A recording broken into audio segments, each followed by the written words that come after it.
So, in order for the ICC to exercise jurisdiction over an individual, kasi nga kanina nalilito na si Bato tungkol sa individual at state, the Philippines must still, at the very least, consent to jurisdiction over the individual. Tama? Nag-consent ba tayo? Ano ho yan eh? Gagawin nila yan whether we like it or not.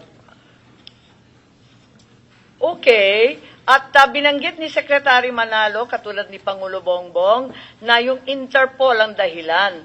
Tanggap naman natin ang Pangulo ay napakalawak ng kanyang diskarte, ang kanyang kapangyarihan para ayusin ang ating foreign policy. But I can't accept that the Philippines was merely complying with commitments to Interpol, which has been alluded to by Secretary Manalo again.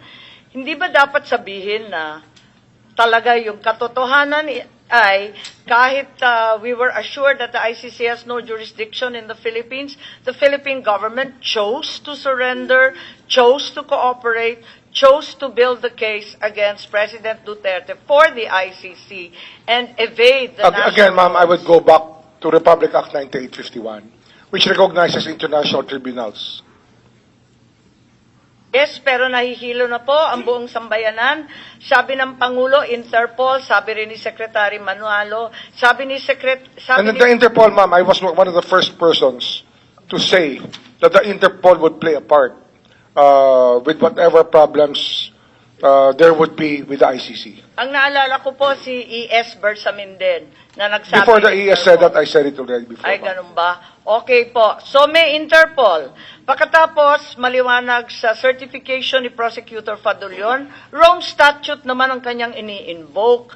Pagkatapos, doon sa sinaunang hearing, ang SOJ natin, paulit-ulit na sinasaad na hindi ICC, kundi RA 9851 ang mahiwagang Section 17, Paragraph 2, last phrase.